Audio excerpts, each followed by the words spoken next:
All right. Hello, everyone. Can you all, without any issues?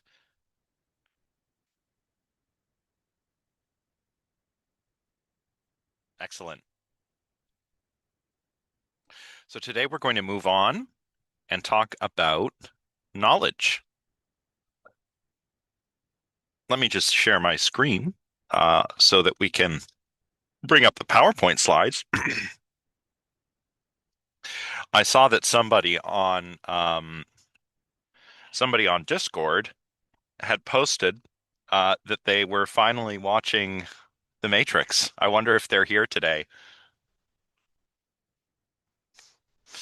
Because I was going to ask, was that in Richcraft Hall in the big lecture space in Rich? Oh, it was in Minto. Oh, okay. Looks similar to a room I lectured in Richcraft Hall. Thanks, Ian and Tara. That's good. What did you guys think of it? Do you see the sort of things that are relevant about it with respect to things like Descartes' skeptical arguments?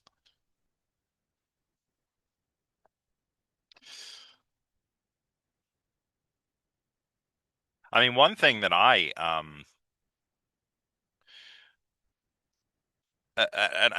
and this is not the certainly not the only way to understand the film, um, but it is uh, significantly um, analogous to Plato's allegory of the cave, which unfortunately we're not really going to talk about too much in this course, but I suppose it's worth a bit of a preamble to talk about the cave before we talk about knowledge. Yeah. So yeah, you appreciated it more after a little bit of the course. Oh, nice. Nice, Sam. Yeah.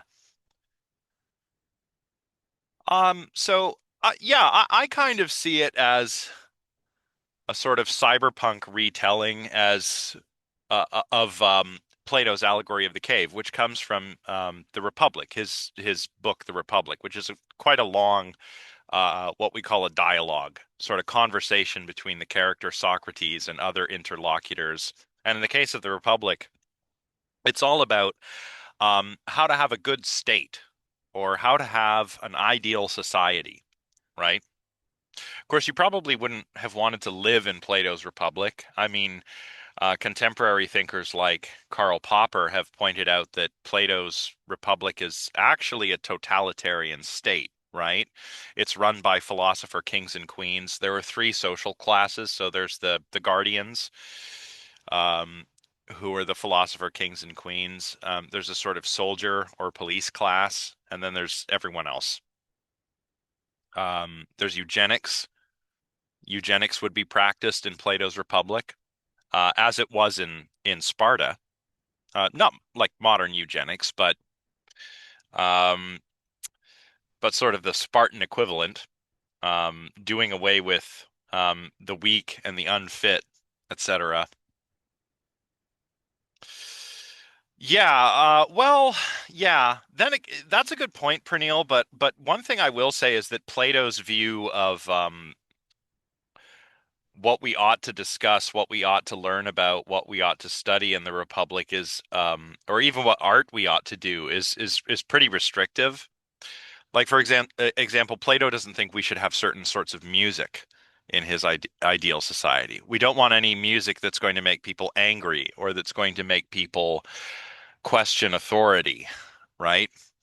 Um, anyway, in the Republic, Socrates is talking with Plato's brother Glaucon about about knowledge, about learning, about training philosophers. And that's where we get the allegory of the cave, which is where we have people who are fettered in a cave. So they're chained up, they're facing a wall.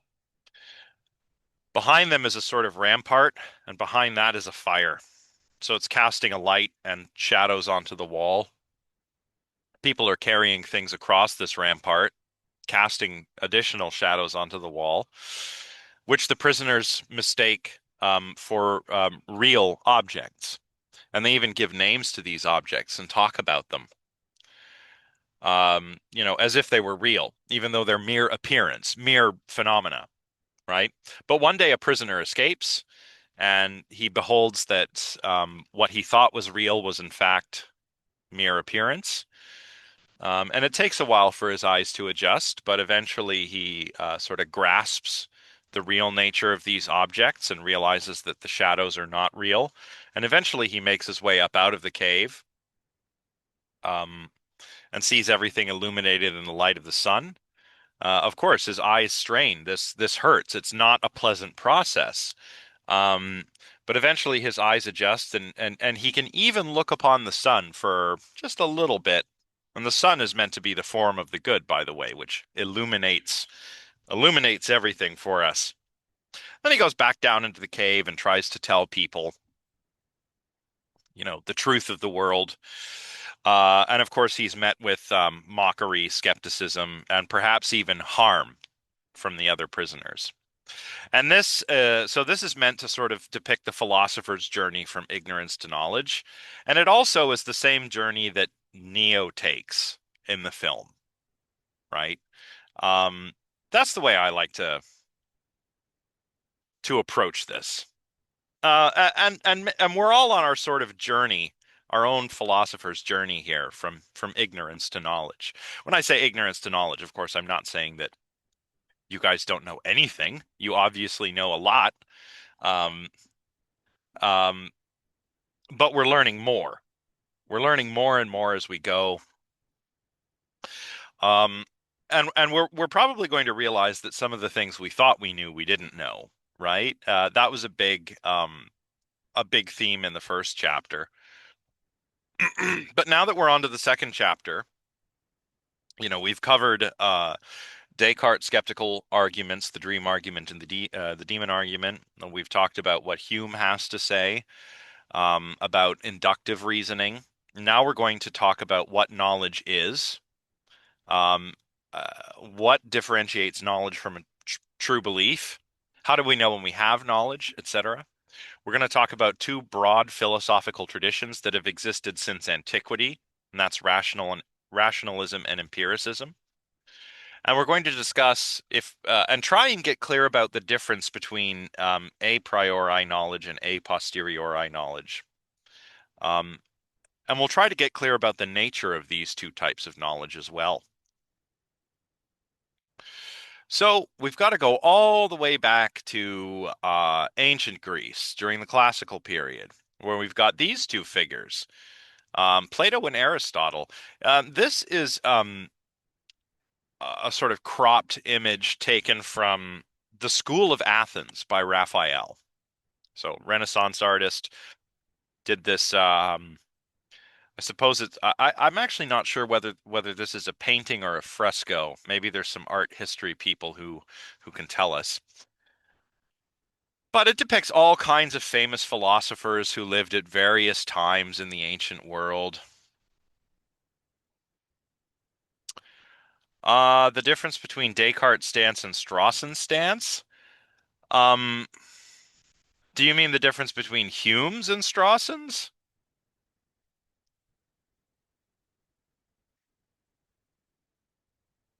Because that's what was discussed in the book. Right, Hume and Strawson are both talked about, both discuss um, induction, but they disagree about they disagree about certain things. Hume thinks, okay, we're we're we're we're naturally inclined to do this, but it's not rational to rely on something like the uniformity principle because it's just not rationally justified. We don't have a license to do so. Strawson says no. Doing this sort of thing is what it means to be reasonable, right? Beyond that, there was actually a really great suggestion that was offered on Discord, and it was that we can save um, certain questions for discussion on the server so that we don't run out of time. Um, So that's a good question. I don't want to discourage you all from answering questions, but just so that we can keep the flow going and not run out of time, if there's a question that's not immediately relevant to what we're talking about today, put it on the Discord server, and then I will answer it either in the evening or the next day. Um, okay, so from the School of Athens, we have here depicted Plato and Aristotle. Who wants to take a guess at who's who? Or if you know who is who, why don't you tell us?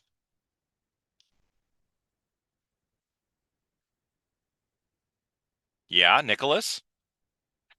Well, they both have beards. Jacob? Right. It's in the chat, but Plato's on the left and Aristotle is on the right. That's right. Plato's the older one, Aristotle is the younger. Because, of course, Aristotle was a student of Plato. That's right. Plato was Aristotle's teacher. Plato is also pointing up. Plato is the idealist. Plato believes in the perfect, intelligible forms. Aristotle is pointing down. He's concerned with what's here, with not only form, but with matter. Plato is a rationalist. Aristotle is an empiricist, right? Now, both of them agree on a lot of things. Um, well, maybe not as many things as they disagree about. Um, but each of them did believe that knowledge, if we can say we have knowledge of anything, genuine knowledge of anything, it must be knowledge of some universal truth. Where they differ when it comes to how we can have knowledge is as follows. Plato thought that we obtain knowledge by exercising the intellect. And Aristotle thought that we obtain knowledge by using our senses. So that's what makes Plato a rationalist. Remember, we've seen this divide already when we talk about Descartes and Hume. Descartes was a rationalist. He was the father of rationalism in the modern tradition. So that's the modern period. Again, that's right sort of after the Renaissance when the scientific revolution was kicking off. So Descartes,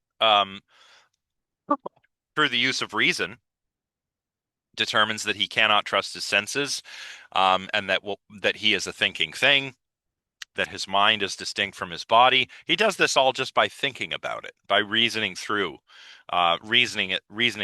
right? So he's a rationalist too, where Hume is an empiricist. Knowledge is attained by the exercise of the senses, not the intellect. So we see this divide kind of appear throughout um, Western philosophy over the centuries, going back to antiquity. So Plato, more specifically, believed that by using our intellect to grasp the intelligible forms or ideas, that's how we come to have knowledge. So what are forms? Well, think back to the allegory of the cave, right? The shadows on the wall are mere appearance, mere phenomena. The objects casting the shadows are like the forms. So Plato would say, like if I showed him, look at this coffee cup, Plato, he'd say, what the heck is coffee? Probably. But assuming that wasn't a problem, he would also say, this is not a real cup. The most real cup is the form of the cup. This cup gets its cupness from the perfect form of the cup, and we can grasp that with the intellect. That's how we understand what a cup is. Likewise with other objects in the world, so tables, chairs, statues, etc. But also for more abstract things like um, the good, right? There's a form of the good. What makes a good act good? It somehow gets its goodness from the form of the good. What makes a good person good is probably a better way to cash this out. They must get their goodness from the form of the good, right? Srivatsan, go ahead. Isn't that like kind of circular? Uh, Plato didn't think so. Plato thought that like the forms really existed in a sort of world like us they were what philosophers sometimes call the ultimate reality for Plato. They were the most real things. And the things in our world are actually less real than those forms. But we can, even though we can never have direct contact with the forms, we can grasp them with the intellect, right? A lot of mathematicians these days are Platonists in the sense that, you're not going to find the number three in the world that we exist in, right? You can find three objects here and there and over there, but the number three is like a Platonic form for some of these mathematical Platonists, right? Yeah, you could say objects are projections of the forms. You could say that they participate in the perfect forms. They get their reality from the forms, which are more real for Plato, right? St. Augustine, a Neoplatonic philosopher, is quoted in your textbook. Yeah, they're like a copy, but a poor copy. Yeah, that's exactly right. So St. Augustine was a Neoplatonic philosopher. Um, yeah, pure concepts is another way to understand them, but concepts, I mean, Aristotle believed in concepts too. But for Plato, these don't just exist in the mind. They actually exist somewhere out there, and they're the most real thing, right? Okay, so St. Augustine, he was a Neoplatonic philosopher, and an early Christian thinker. And he agreed with Plato that we couldn't have any knowledge, real knowledge of sensible things. Knowledge, when we have it, comes from the forms. So St. Augustine wrote, whatever is attained by sense, what we call sensible or the sensible, never for an instant ceases to change. Always it is in a state of uninterrupted becoming. And the perpetually changing cannot be comprehended. No genuine truth, and hence no knowledge, can be had by the senses. So a different sort of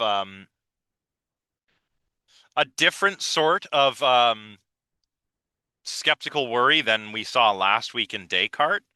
Um, but nonetheless, he makes the point that the forms are perfect and unchanging, and so we need to have knowledge. We need to try and grasp the forms with the intellect, not objects. We can grasp the forms because they're unchangeable. Um, for Plato, the forms are, well, the forms represent a sort of knowledge that is necessarily true, right? And it's the reason that shines a light on them and allows us to grasp them. Augustine called reason the light of the mind, and later on, thinkers like Descartes and Leibniz would call it the natural light. So reason is the natural light. It illuminates things so that we can understand them. So if you're a rationalist, you believe that reason is sufficient for acquiring knowledge, and the senses, for one reason or another, don't tell us how the world really is.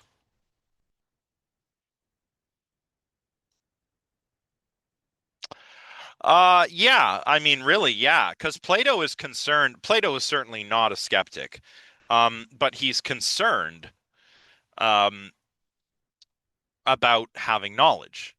He wants to be able to say that we can have it. How can we have it? Well, the skeptic would say, like, oh, like imagine, let's just say, like a pretty mundane example, like me sitting here lecturing to you. A skeptic might say, or I might say, firstly, well, I have this belief that I'm sitting here lecturing to my students, and I have some good reasons for thinking that to be the case.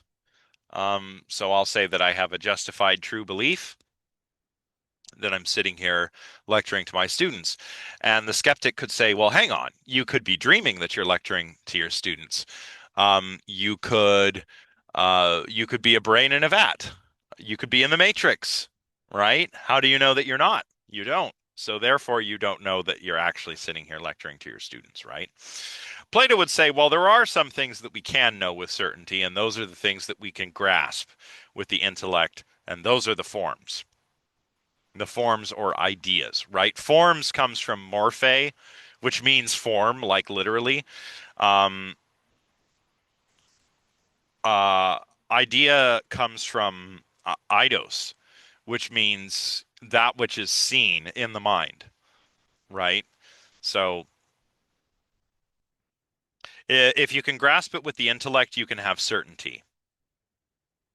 Now, Aristotle and the empiricists disagreed, right? For them, knowledge starts with sense experience. St. Thomas Aquinas agrees with Aristotle. He says the philosopher proves that the principle of our knowledge is in the senses. See, there he is. Remember, I told you that for a lot of medieval thinkers like um, Thomas Aquinas, Aristotle is, there's not even anyone else worth a mention, right? It's just the philosopher. We all understand that we're talking about Aristotle. Now, empiricists think that we can know universal truths. We can know um, even about more abstract conceptual sorts of things, but it all starts with the senses. So it all begins with sense experience. And indeed, both of these thinkers emphasize the use of reason, but Aristotle actually was something of a scientist. He wasn't a scientist like we understand scientists today. Um, for example, Aristotle didn't do experiments, right, where we try and falsify hypotheses in order to see, whether our hypothesis can withstand rigorous scrutiny. Aristotle didn't do that sort of thing, but he did go out and observe the natural world. Um, he was quite fond of collecting specimens of plants and animals. Often he would dissect or vivisect these samples to try and understand how their bodies were organized. It's a little bit gruesome, right? I mean, you guys had to do some dissection if you took high school biology, correct? They still do that?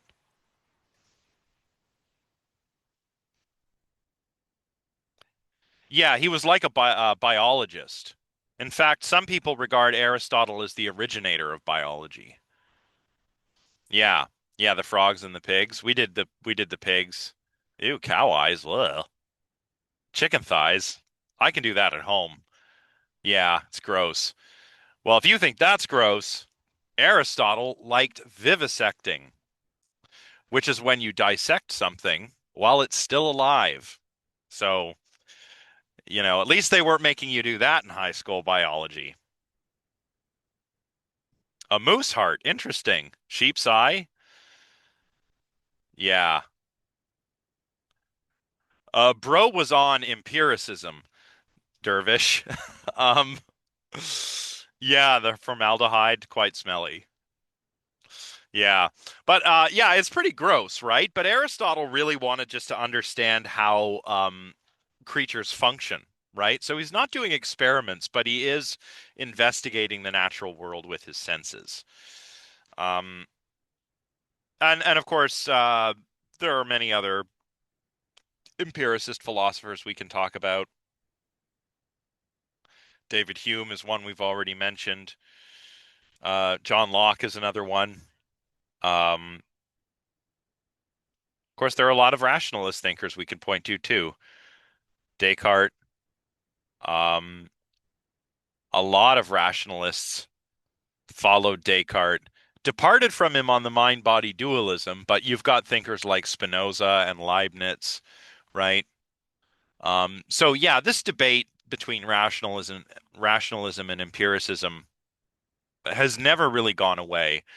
In fact, as I say in the sort of second point under this main point on my screen right here, the debate kind of reemerged in the 20th century too, with the work of Willard Van Orman Quine. So we'll probably won't get to that. Well, we might get to that today. I actually can't remember where we're going to end off today, but we'll see. But we might get to Quine today, who has some interesting things to say about empiricism.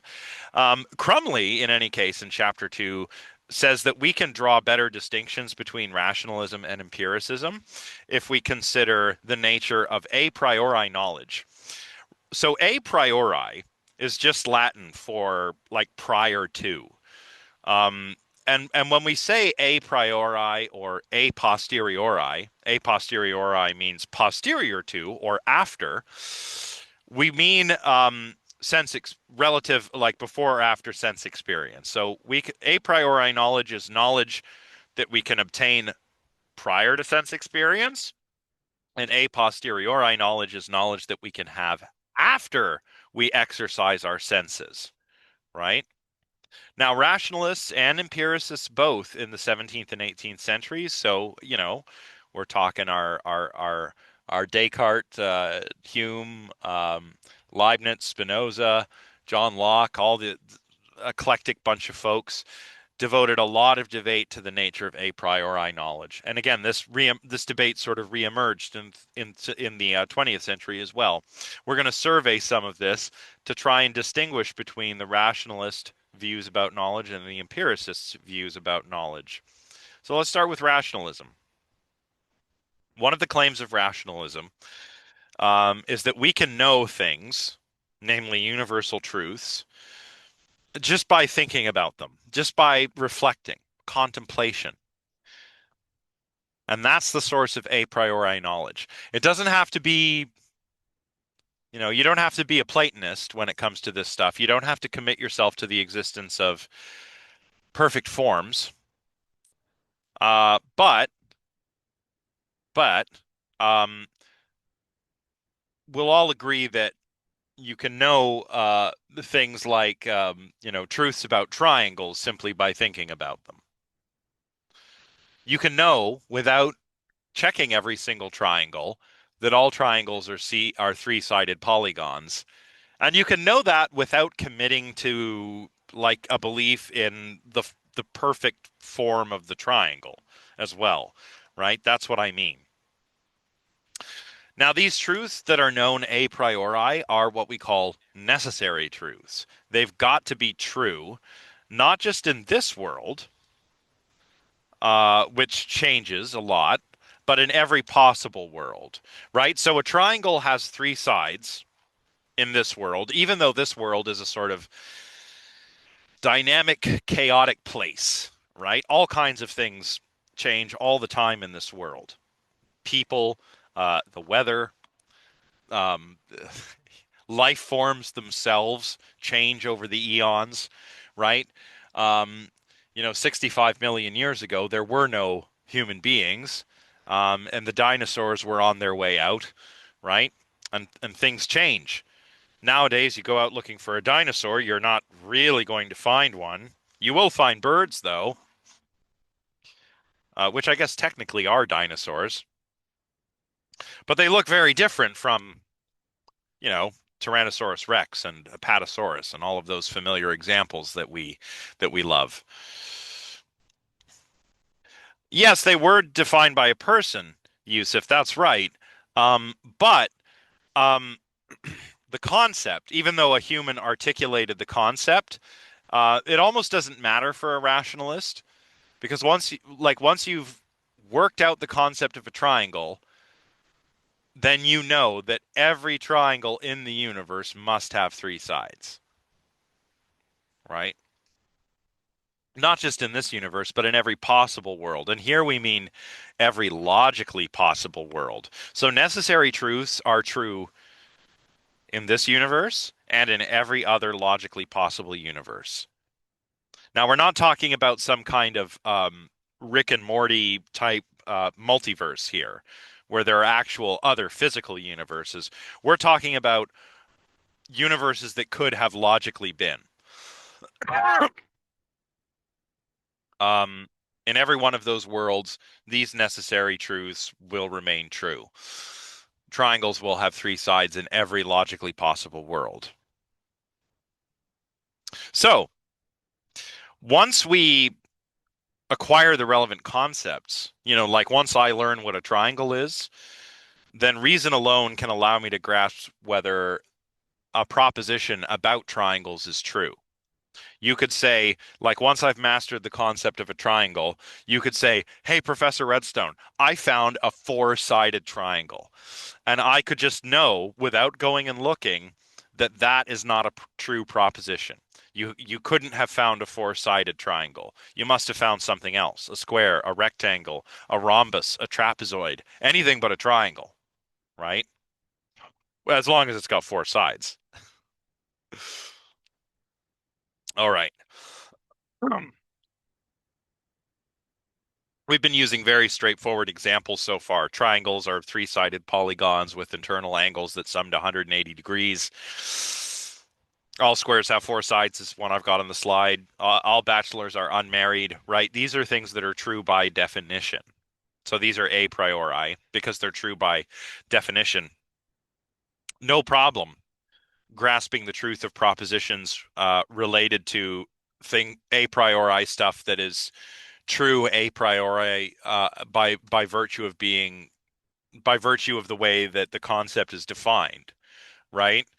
Um, but some rationalists think we can even grasp metaphysical truths by exercising the intellect. And metaphysical truths, remember, metaphysics is you can think of as the study of reality. I'm not sure if the Wikipedia article still says this because it's Wikipedia. Hey, you can think of the world for the rationalist is like Wikipedia, okay? It is ever changing. Um, and you can't necessarily guarantee you'll arrive at the truth by reading Wikipedia. But, but, uh, at least a few years ago, it defined metaphysics as the study of, or as being characterized by a couple of questions. What is it? What exists, and what is it like? Actually, maybe somebody can check and see if this is still on that article. Yeah, yeah. Like the forms in this analogy would be the sources in the references page, right? Because anyone can edit Wiki. Like, don't get me wrong, I like Wikipedia. Sometimes I read it for fun, but I'm not going to let you use it as a source on any of your work, right? Because it's not scholarly. And how do you know that somebody hasn't edited something such that it's wrong now, right? William, go ahead. Sorry to interrupt, but this kind of relates to Yusuf's question. Like even numbers themselves are defined by humans, right? So like, what's to say that another world uses another way of counting, or that the idea of three things can't be represented by like our number nine, you know what I mean? Like redefining the number nine itself, you know what I mean? Sure. Like, Yeah, well, we could do that. Like, we could have a different system of numerals. Like, we use Arabic numerals, but, there are lots of other systems, like Roman numerals. Um, but the number three, if you're a Platonist, exists sort of above and beyond all of the different ways we could represent it. Do you see what I mean? Like, so yeah, for a Platonist, um, you know how there's that sort of debate you see from time to time. Excuse me, everybody. I seem to have a bit of a cough today. But you've maybe you're familiar with the debate over whether mathematics is invented or discovered, right? For a Platonist, it's discovered. Those numbers, they already exist, sort of above and beyond the world. And we can discover them and we can come up with our own ways of representing them. But the numbers are out there. Even if there were no people, numbers would still exist. If you're a Platonist about numbers. Do you see what I mean? yeah, that makes sense. Yeah, Yeah. thank you. No problem. Yeah, I don't think I'm sick. I think I've just been I don't know, maybe I'm breathing wrong. There could be a universe where humans never figured out counting. In fact, there are indigenous peoples in South America with very rudimentary counting systems. It's very interesting, actually. So they live in very small societies where I guess people don't really need to make very many distinctions between, oh, thank you so highly. Yeah, the basic structure of reality. Okay. Um, these people only have a couple of different numbers, right? They have like one, two, and many, and that's it. Well, they don't need to be precise beyond maybe the number two or three, right? They just don't need to do that. Um, so if I go hunting or gathering and I bring back, I don't know, two fish, I can say I got two fish, right? But if I bring back four fish, how many fish did you find? Well, many, right? Doesn't matter. Three, four, five, any number above three. I'm just going to call many. The really interesting thing is that cognitively, if you use a system like this, you're going to have trouble with higher math, like, well, not like higher mathematics, but you're going to have difficulty with the sort of arithmetic that we learn in school, where we count beyond the number three, right? So so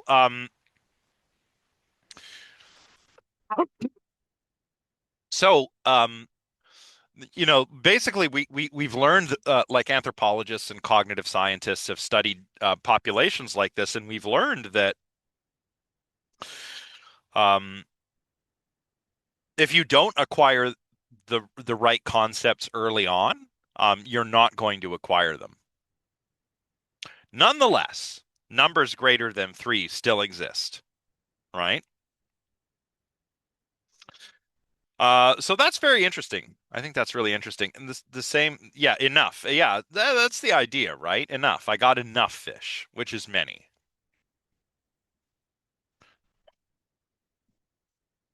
The same goes for language. Like if you don't acquire language, there's a sort of critical period during which we can acquire language.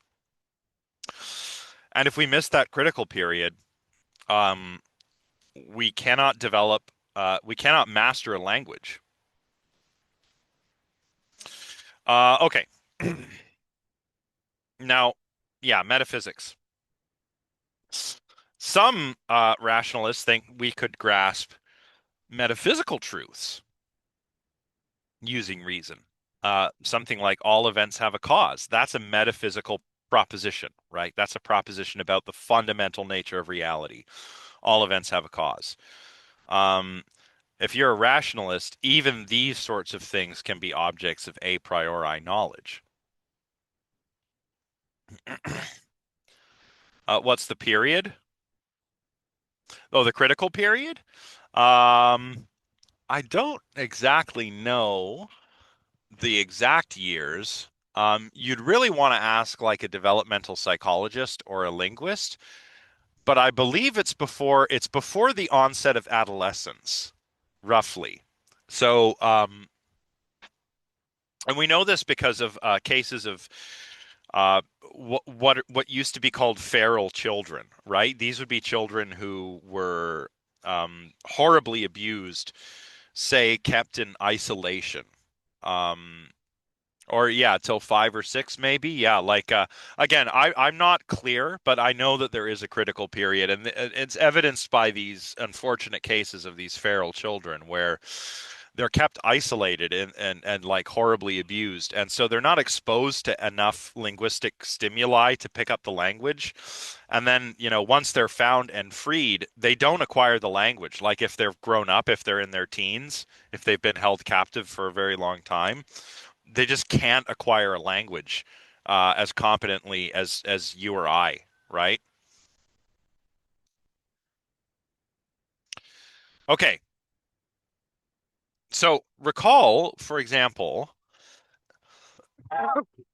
Descartes' dream argument. Um, the senses don't tell us the way the world is. Sometimes they deceive us, but that's not why we don't trust them. Rather, we don't trust them because the senses don't reveal the way the world really is. Plato thought something quite similar. He didn't articulate it the same way that Descartes did. However, I think we get the idea from the allegory of the cave, right? There are mere appearances on the wall which we mistake for reality. That's what the senses reveal. But it's the intellect that reveals the forms, the things in themselves, the noumena, right?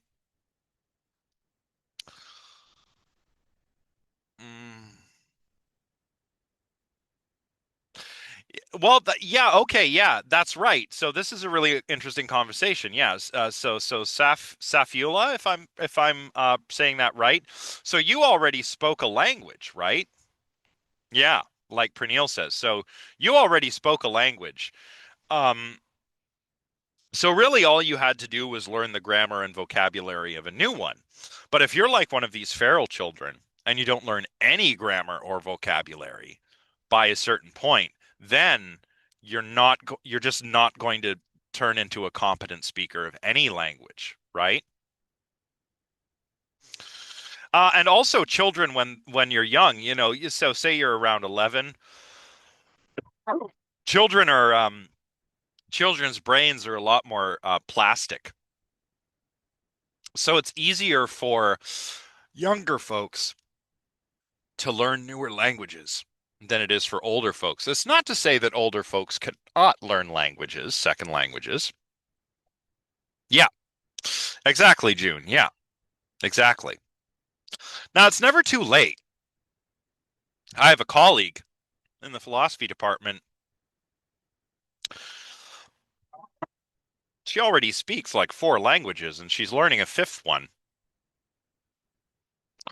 I was like, dang, I got to get on this. I know bits and pieces of other languages besides English, but I'm not fluent in any of them. And it's not impossible as an adult, but it is harder because your brain is not as plastic as a child's brain, right?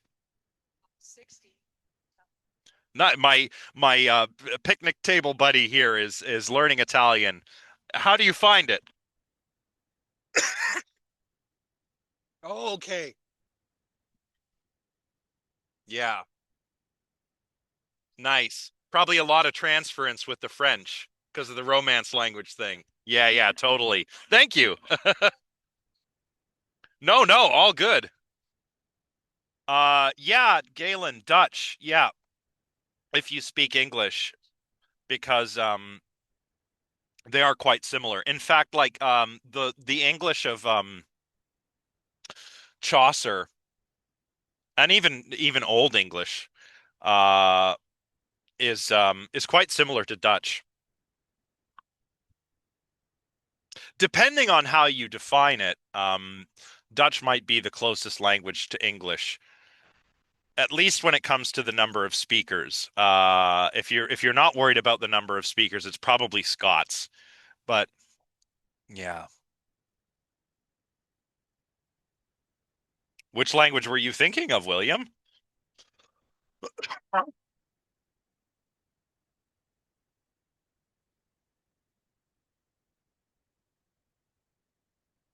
Languages that are, I think, are difficult to learn for English speakers. It's funny, actually, the CIA lists them. And I think a couple of them are like Korean, Mandarin, Arabic. Languages like this, they can be a bit difficult for an English speaker.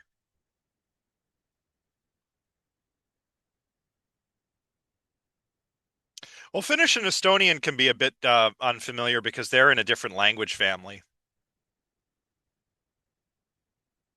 They're Uralic languages, whereas English and Dutch are Germanic. French and Italian are Romance. Romance and Germanic languages are part of the same language family, though. They're all Indo-European languages, and Finnish and Estonian are not. That's why they're so weird to an English speaker, not to a Finnish speaker. To a Finnish speaker, we're weird. So, yeah, yeah, pretty tough.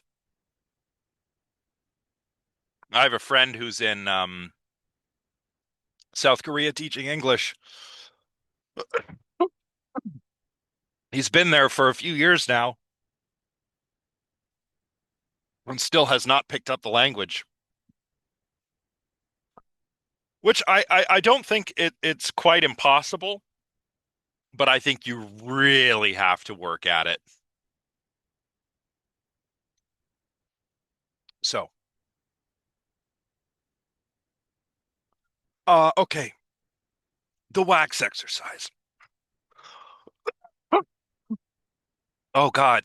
Mm, I don't know what's going on here, but I seem to be losing my voice. We've still got 20 minutes. Oh boy, I have to teach for another 4 hours after this. Oh my goodness. I hope I'm not catching something. The wax exercise. I know that we're not reading the meditations in this class, but I wonder if any of you are familiar with the wax exercise. Maybe.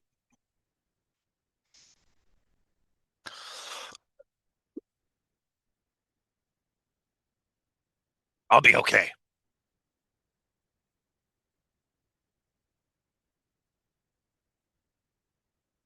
Yeah, I hope it's not a bad thing. The wax exercise. Is anyone familiar with the wax exercise? Some of you are, some are not. Okay, well, good. If you are, that's great. If not, no problem. So, in Descartes' meditations, he does this wax exercise. So he has this piece of wax, beeswax. It's like, look, it's solid. If I knock on it, it makes a sound. I can smell it, and it still smells like the flowers from whence the bees gathered their pollen and their nectar and everything.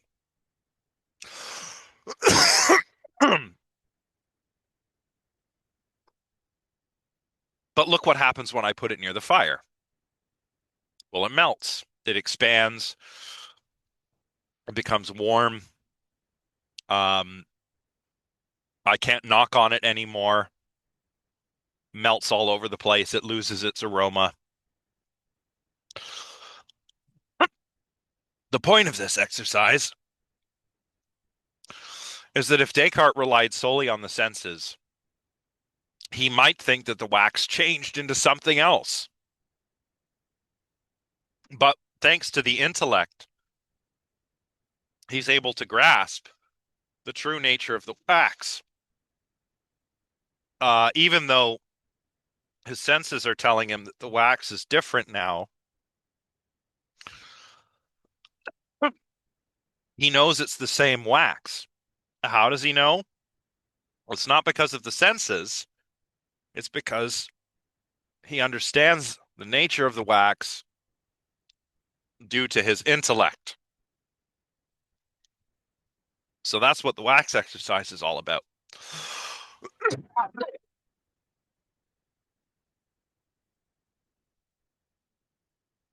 Now, the empiricists say that reason alone cannot give us knowledge of the world.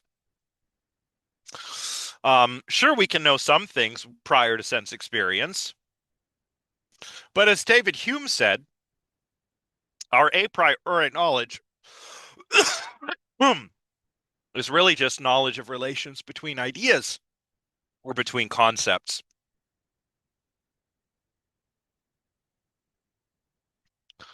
Oh, Ian, I really don't want to put you out.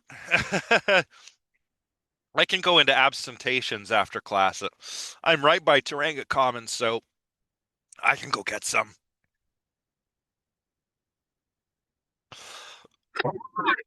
Oh my goodness. Why? Oh. So, as Crumley puts it, for Hume, a priori knowledge is always about necessary connections between concepts. So if you take, for example, the sentence, all bachelors are unmarried men, that's true by definition. There's no empirical information in that sentence. So really, knowing something a priori for Hume is a matter of knowing the relations between the concepts that are involved.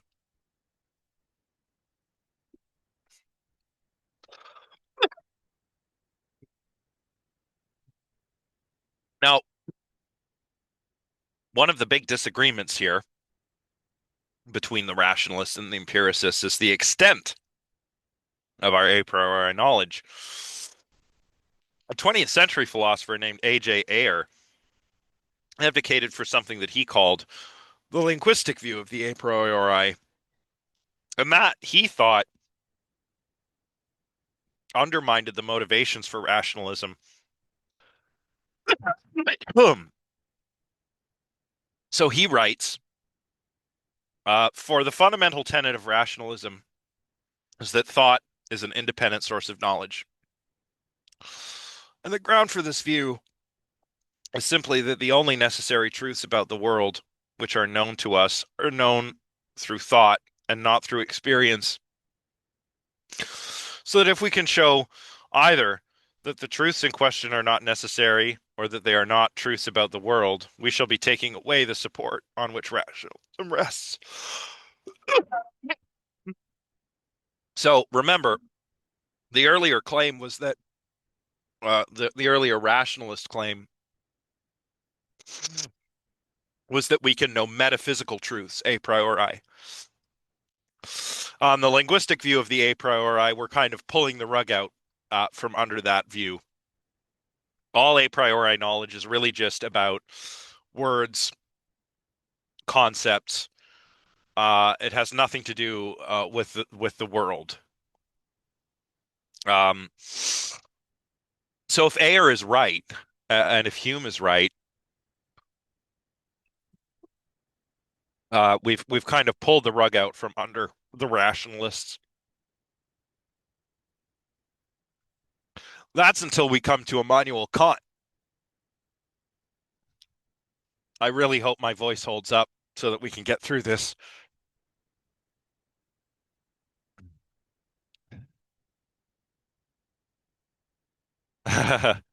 Yeah, maybe I should just cough it out.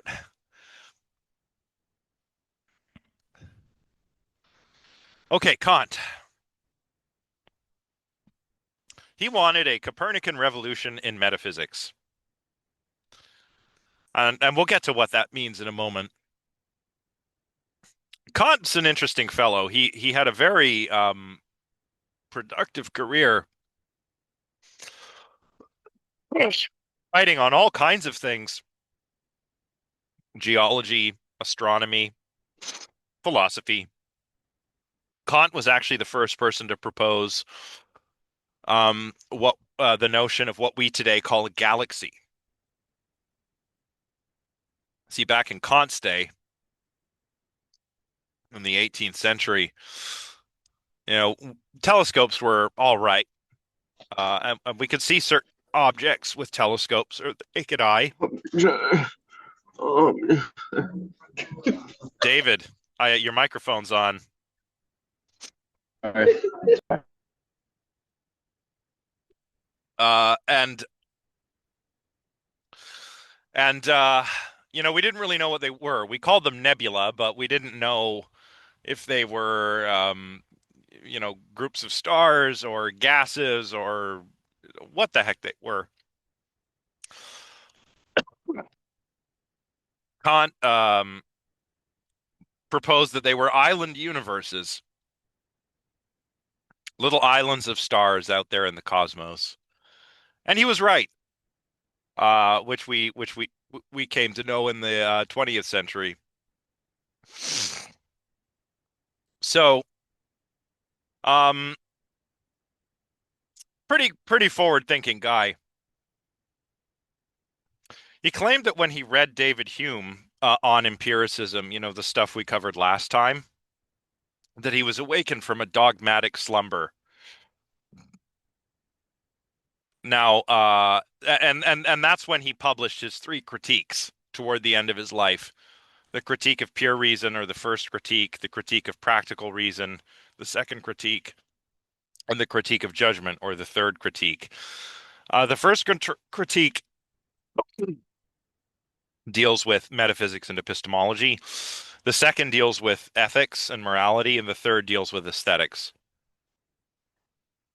Now, Kant agreed that we can know a priori the truth of sentences which assert connections between concepts. So a sentence like, all triangles have three sides, we can know a priori, because that's just what it is to be a triangle, right? These are called analytic propositions. And the analytic proposition has the predicate subject contained in the subject, or the predicate concept contained in the subject concept. So in that sentence I just gave you, all triangles have three sides, the subject concept is the triangles, and having three sides is the predicate. That's what we predicate two triangles having three sides. Now, in an analytic proposition, all triangles, or having three sides, is contained within the concept of a triangle. So that's an analytic proposition. To give my voice a break, how about we come up with some other examples of analytic propositions?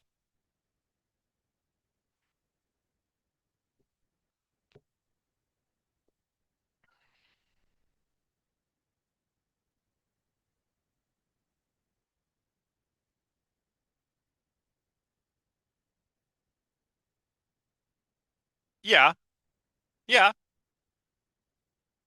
Well, the sky is blue is not an analytic proposition, nor is water is wet.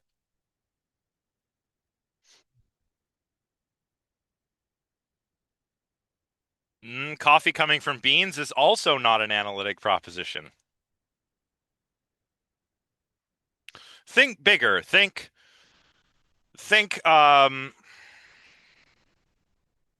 well, that's a tautology, Finn. That's a good guess, but all octagons have eight sides. I mean, think about it. All bachelors are unmarried. That's one we've encountered before. Yeah, all brothers are male siblings is another one. William, that's actually a synthetic statement. So Crumley gives us three, right? There's the triangles having three sides. There's bachelors being unmarried. There's all vixens are female foxes.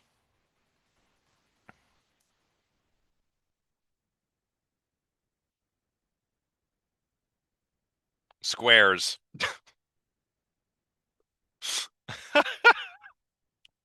Sure, squares.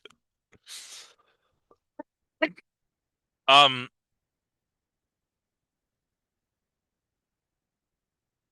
Here's one.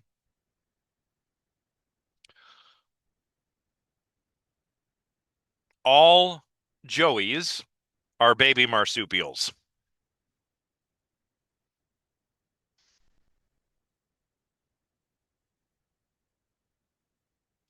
All cows are mammals? Maybe. We're getting lost here. All joeys are baby marsupials. So say you have a baby kangaroo or a baby possum. Or what other marsupials are there? Wallabies? They're marsupials, aren't they? And we call their offspring joeys. So all joeys are baby marsupials. That's just what it is to be a joey, is to be a baby marsupial. Are koalas marsupials? I guess they are. Yeah, I don't really know. Not a biologist.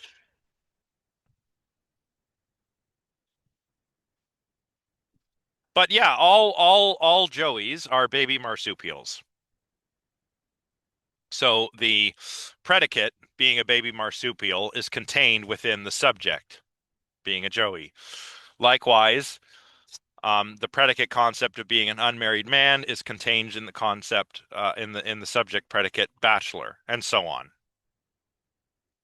Those are analytic propositions.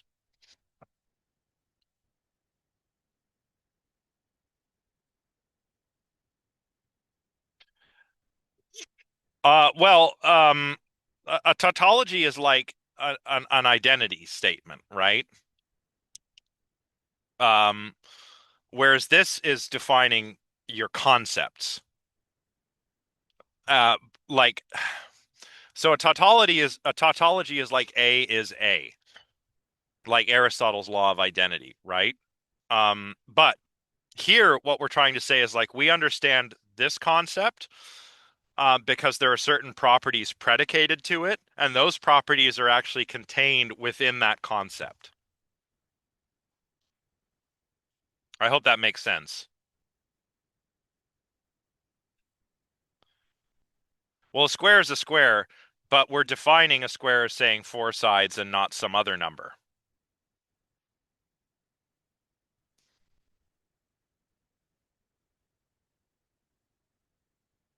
Well, some doors can be locked.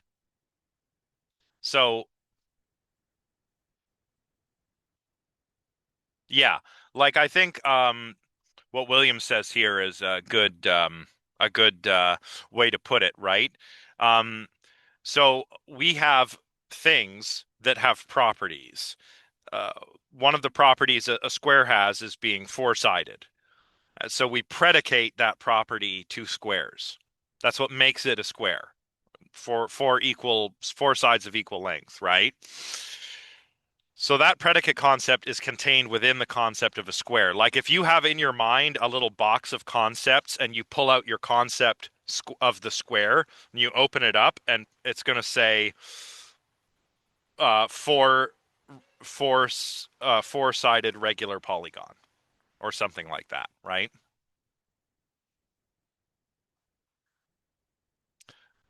I'm glad we're coming up with so many examples, but we're getting mixed up here quite a bit in terms of what is an analytic proposition. All you need to remember is that an analytic proposition is a sentence about something where the predicate concepts are contained within the subject concept that's being used in that sentence. Now, when it comes to synthetic propositions, their predicate concepts are not contained within the subject concept. That means they tell us something new. They tell us what the proposition is about. Analytic statements don't really tell us anything new. And I think that's probably why, who was it, was saying, like, isn't it a tautology? It was Safiola. I hope I'm saying your name right. That's probably why you were thinking, hey, maybe is this just an identity statement? Is just this a tautology? Not exactly. But it can seem that way because synthetic statements do something that analytic statements don't. Analytic propositions tell us something about the world. Safi. Okay, I'll call you Safi. Thank you, Safi. Yeah, so maybe that explains your sort of question. Like, well, what's the deal with these analytic statements? Like, well, they tell us nothing about the world, but synthetic propositions do.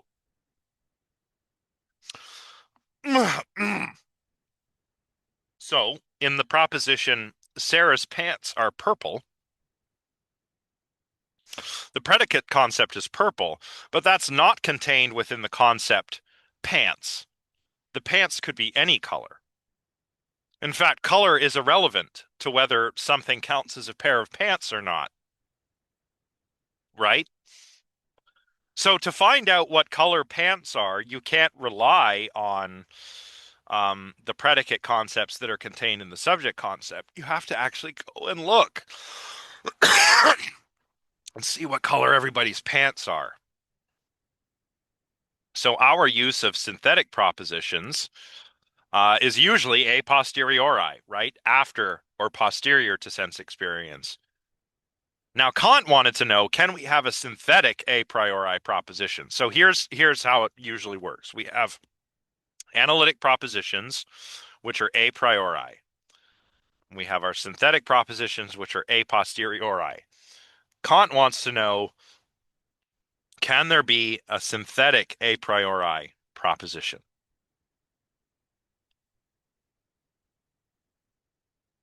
Kant says, yes, there can. There can be. Why is he doing this? Because of Hume. Remember, Hume was like, we have no rational license to rely on the uniformity principle, right? The idea that nature is uniformly the same. Sure, we can be reasonably certain about things that have happened in the past and things that are happening in the present, but we're not rationally justified claiming that the future will resemble the past because the uniformity principle is not self-contradictory. So it's not a necessary truth. It's not necessary that the future will be like the past. And we can't justify reliance on the use of the uniformity principle by saying that it's worked in the past, because that would be circular. This is what woke Kant up from his dogmatic slumber. He's like, wait, if Hume is right, we can't do science. We can't know about the future. We can't make predictions about the future. We can't be certain about anything. That's a problem. Hume has basically shown that there's no necessary connection between cause and effect. That's a problem if you want to do science. So along comes Kant, and he says, well, hang on. There's a way we can have a synthetic a priori proposition. That's because the mind is structured in such a way that it organizes or imposes a further structure on our experiences.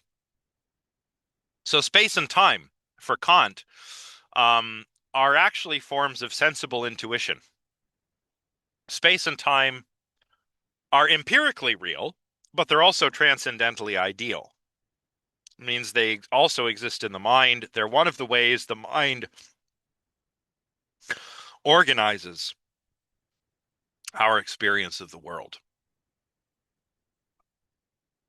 That's kind of like, whoa, right? I remember first learning that, and I thought, wait, space and time are in my head? Far out, man. Oh. Then we have the pure concepts of the understanding.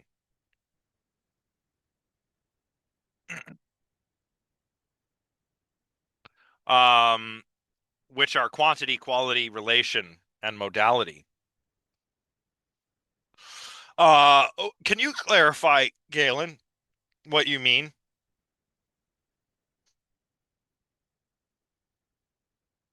Just give me a little more detail. Like, do you mean that if Hume is right, we wouldn't be able to know anything about what you're saying?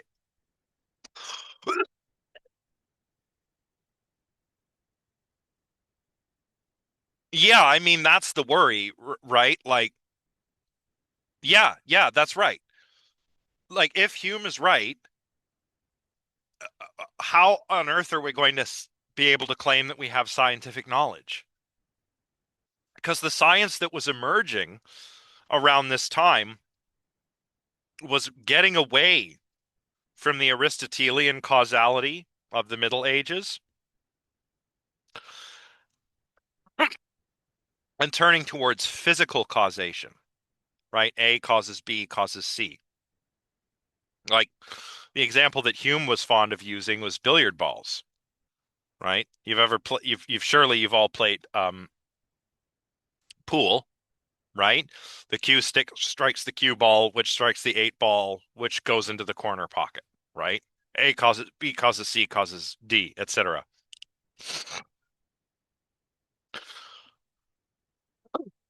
this same understanding of causality is how scientists were starting to look at the natural world.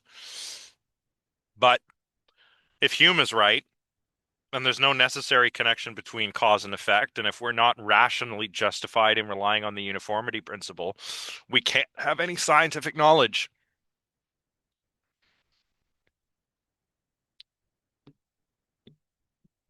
So along comes Kant, and he says, no, no, don't worry, guys. We got forms of sensible intuition like space and time, and we've got pure concepts of the understanding. So pure concepts of the understanding, just to clarify, are these are all ways the mind imposes structure on our experiences of the world. So we don't actually come to know about causality through sense experience. Instead, the mind organizes our experiences causally.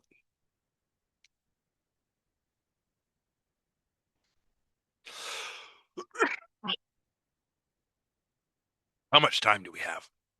Maybe we'll only go another couple of minutes so I can have an extra 5 minutes to rest my voice before my next class. So for Kant, a proposition like every event has a cause is a synthetic proposition because it tells us something about the world, but we can know it a priori because causality is not something we know about with sense experience. It's a priori because the mind imposes a causal structure on our experience of the world.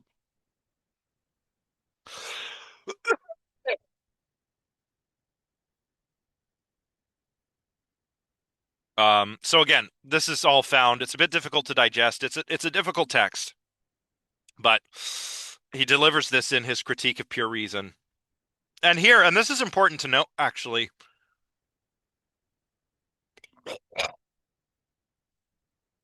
in philosophy, critique means to investigate or to analyze. It doesn't really mean to criticize in a colloquial sense. Um, it's kind of like the word argument, right? Argument isn't like when you have a fight with your friends or your parents. An argument is a way of convincing somebody of what you think is true.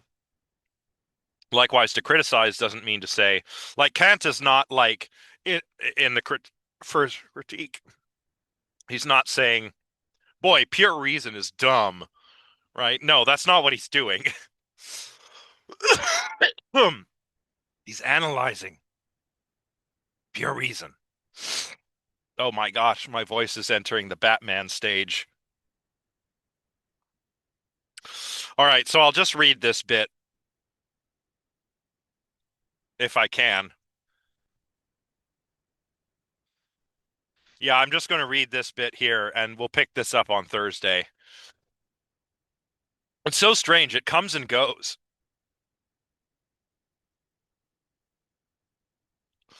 Up till now, it has been assumed, Kant wrote, that all our cognition must conform to the objects, the objects in the world. But all attempts to find out something about them a priori through concepts that would extend our cognition have, on this presupposition, come to nothing. Hence, let us once try whether we do not get farther with the problems of metaphysics by assuming that the objects must conform to our cognition, which would agree better with the requested possibility of an a priori cognition of them, which is to establish something about objects before they are given to us. This would be like the first thoughts of Copernicus, who, when he did not make good progress on the explanation of the celestial motions, if he assumed that the entire celestial host revolves around the observer, tried to see if he might not have greater success if he made the observer revolve and left the stars at rest. Now in metaphysics, we can try a similar way regarding the intuition of objects. So, yeah, not looking good. I don't know. I probably caught something. I went to a show. When did I go to the show? Friday? Yeah, Friday. Probably caught a sore throat while I was there. So that's the Copernican revolution. Copernicus was trying to make sense of the motions of the heavenly bodies, and he couldn't do so by having the Earth at the center of the cosmos. So he said maybe the Earth is moving. And of course, he was more or less correct. Kant's doing something similar. Um, I'll pick this up next time. What show? It was a show, a series of shows at the Overflow Brewery. My friend took me to see a band. Um, Not my usual jam. Metal. The headliners were a metalcore band called Comeback Kid. Not my, not my usual jam. I'm more of a regular old heavy metal guy, but it was a good show. But maybe I caught something. Yeah. All right. Yep. Time to go have some water and rest my voice. Thank you, everyone. Thanks. I'll see you all. Oh, next time. Yes, and cough drops, of course. Thank you. Thank you, and take care.